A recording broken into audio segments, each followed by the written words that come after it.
On va se transporter maintenant à Québec. En fait, Québec se transporte à nous, devrais-je dire, avec notre prochain invité, qui est un fier associé du groupe A Annexe U. Groupe A qui a été fondé en 1955 au Lac-Saint-Jean et aujourd'hui, c'est un bureau qui compte une trentaine d'employés. Et le représentant du groupe A qui est avec nous s'appelle Éric Rivard, titulaire de 2 maîtrises en architecture, spécialisé en gestion des paysages bâtis. Il est régulièrement consulté par les milieux universitaires et gouvernementaux à ce qui a trait à tout ce qui touche à l'aménagement du territoire. Il est administrateur aussi à la Commission de la capitale nationale du Québec, membre de la Commission d'urbanisme de la Ville de Québec. Et à travers tout ça, il trouve du temps pour aller enseigner à l'École d'architecture de l'Université Laval. Voici Éric Rivard. Bien, bonjour, merci d'abord à la Maison de l'architecture du Québec de donner la chance à quelqu'un de région de venir partager ses idées. Merci beaucoup.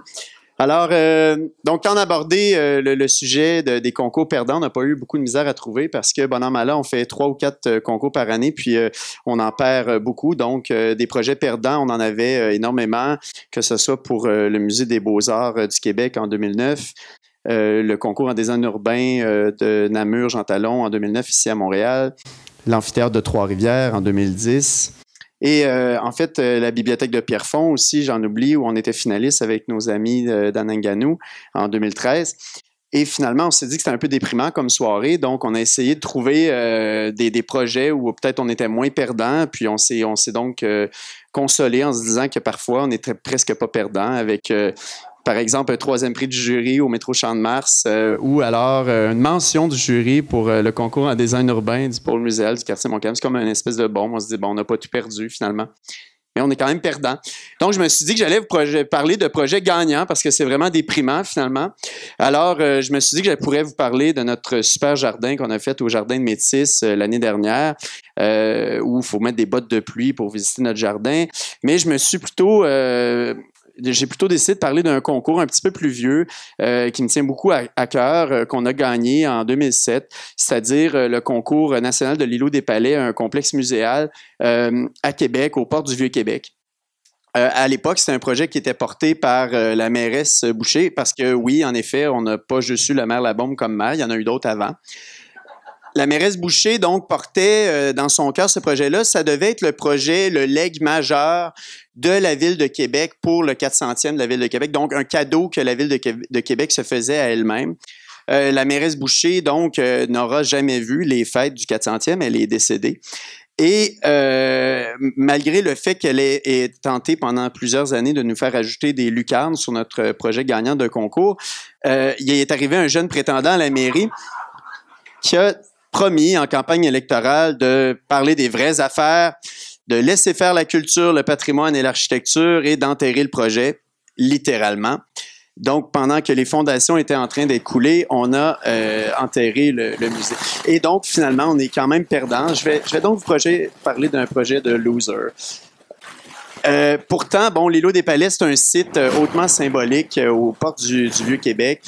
On pourrait le comparer un peu au musée Pointe-à-Callieres à Montréal. C'est la même importance. En fait, c'est un site qui est particulièrement constitué d'asphalte et qui est désert. Mais en dessous de la terre, c'est un des sites archéologiques les plus précieux en Amérique du Nord, en fait, surtout pour ce qui a trait à l'époque de la colonie française. Et il y a une superposition de vestiges extrêmement intéressante sur le site. D'abord, la brasserie de Jean Talon, il y a presque 350 ans, sur lequel est venu s'installer le premier palais de l'intendant de Jean Talon, alors que la Nouvelle-France s'étendait jusqu'au sud des États-Unis. Et par-dessus ce même site-là est venu ensuite s'installer les magasins du roi alors qu'on construisait sur le même site un 2e palais de l'intendant. Et dans les années 1900, sur le même site, on a construit la fameuse brasserie Boswell qui a fini par empoisonner 25 personnes à Québec qui sont morts d'empoisonnement alimentaire. La brasserie a fermé. Et donc, sur le même site, il y avait une espèce d'histoire. C'est un site extrêmement chargé en histoire. Puis nous, on a abordé le concours en se disant que c'est d'abord un morceau de ville qu'on construisait. Et on a essayé de trouver une espèce de fil continue dans l'histoire à travers toutes les images de projets, la succession de bâtiments qui avaient eu lieu sur le lieu pour recréer un lieu urbain, une place publique, un parc. On a même extrait le café carrément du projet pour recréer finalement l'espèce de cour centrale, les jardins d'honneur. Et voici les planches du concours. C'est tellement 2006 comme rendu. C'était Forme Z à cette époque-là. Ça aussi, c'est le fun quand on retrouve des projets de design, on se rend compte que les outils technologiques nous rattrapent très vite. Donc, je vous montrerai pas des gros plans des 3D, c'est vraiment médiocre. Mais ce qui était très intéressant, c'est que c'était un bâtiment qui était vraiment exclusivement dessiné autour des vestiges. Donc, c'était un bâtiment qui avait littéralement pas de rez-de-chaussée. C'était un peu métaphorique notre approche, mais en réalité, le musée flottait carrément au-dessus des vestiges. Donc, les vestiges étaient la couche du passé, la couche du présent, c'était l'absence totale de rez-de-chaussée, et la couche du futur était la boîte muséale suspendue. Donc, le concept était très, très simple. C'était une immense boîte de bois muséale à l'intérieur d'un écrin de verre. L'écrin de verre était construit en portique de part et d'autre des vestiges, donc on ne touchait pas du tout aux vestiges.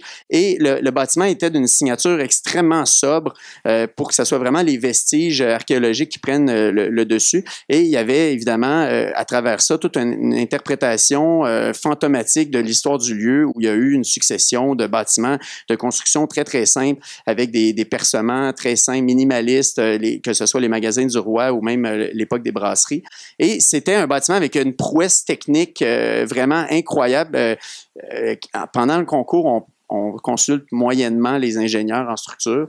On fait juste lâcher un petit coup de fil en disant « Ouais, les poutres, c'est à peu près gros comment? » Puis là, il dit « Ouais, 1 pouce au pied. » Bon, OK.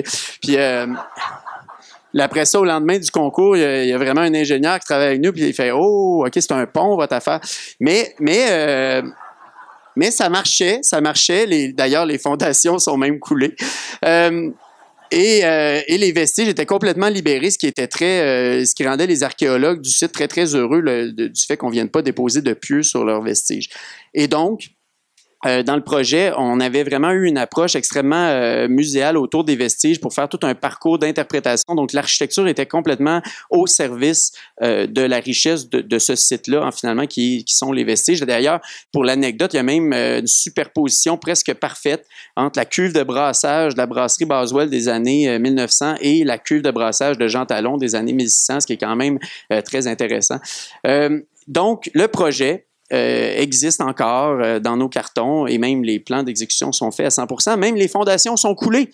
Et le projet pourrait très bien ressusciter. Il n'en tient qu'à notre cher maire de voir si il est un perdant ou un gagnant. Voilà.